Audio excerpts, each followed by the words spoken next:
Blue Lock might be the most insane football anime you will watch. It takes the usual friendship and teamwork win the game formula and throws it straight out of the window. Instead, this series is all about ego, selfishness, and doing anything to become the number one striker in Japan.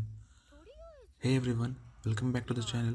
Today we are talking about Blue Lock, an anime that turns football into a psychological battle royale. I will break down the premise, the characters, the themes, what it does really well, and where it might not work for everyone.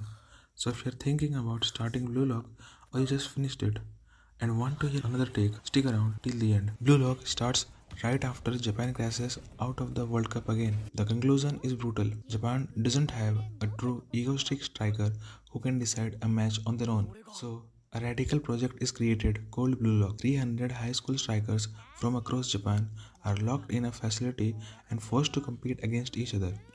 If you lose, your dream of ever playing for Japan is over. Forever. It's extreme, harsh, and that's exactly the point. Our main character, Isagi Yoichi, is not introduced as some genius superstar. He's actually pretty average as a striker. What makes him interesting is his vision and game sense. He reads the field, understands positioning, and slowly turns that awareness into his main weapon. Watching Isagi evolve from someone unsure of himself into a player who can devour others on the field is one of the most satisfying parts of the anime. One of the Blue Lock's biggest strengths is its cast of rivals. You have got Barou, who literally sees himself as a king and treats everyone else. You have Bachira, who plays like he's chasing a monster inside him and just wants to find people who can keep up with his insane creativity. Then there's Rain, who embodies cold, ruthless talent and obsession. Every match becomes fun not just because of the goals, but because every character has a different philosophy of what it means to be the ultimate striker. The pacing is very high energy. Almost every episode tries to end on some kind of cliffhanger, a last minute goal, a crazy new ability, a betrayal, or a new rival stepping in. That makes the show extremely bingeable. You finish one episode and it's very easy to say, okay, just one more, and suddenly it's 3 a.m. and you are 10 episodes deep into ego fueled chaos. Thematically, Blue Lock is built around one idea ego.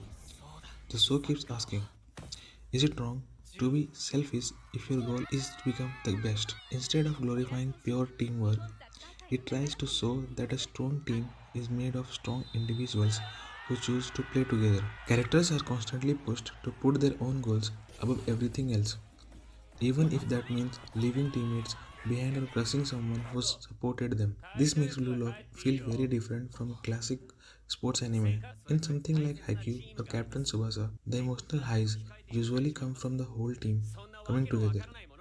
In Blue Lock, those highs often come when one character abandons cooperation and decides, I'm going to take this shot no matter what anyone else says. It feels more like a survival game where today's teammate can become tomorrow's enemy depending on the format of the next selection. But Blue Lock does have flaws, and depending on your taste, they might be deal breakers. The dialogue and monologues can be very dramatic, sometimes to the point of sounding over the top or even or even a bit cringy. Characters will drop long speeches mid-match about devouring their opponents or becoming the main character of the world. And if you are not into that exaggerated style, those moments can pull you out of the experience. Another issue is realism. If you go into Blue Lock expecting realistic football tactics and grounded match flow, you might be disappointed.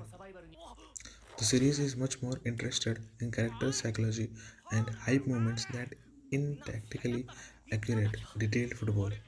It's closer to Kuroko no Basket than a true sports simulation. For some people, that exaggeration is exactly what makes it fun. For others, it might feel too dramatic and disconnected from actual football. Overall, Blue Lock is a bold and addictive sport anime that stands out by completely embarrassing selfishness and ego as its core theme. The hype moments, intense matches, and memorable rivals make it a really interesting match. Even when the dialogue goes a bit too far or the football logic becomes anime logic, for me it lands around an 8 to 9 out of 10, depending on how much you enjoy that over the top style. Let me know in the comments what you think about Blue Lock. Who's your favorite character? Isagi, Rin, Baro, Bachira, or someone else entirely? And do you think this ego over teamwork approach makes sports anime better? or does it go against what sports should be about? If you enjoyed this review, don't forget to like the video, subscribe to the channel, and hit the bell so you don't miss the future anime breakdowns. Thanks for watching, and I'll see you in the next one.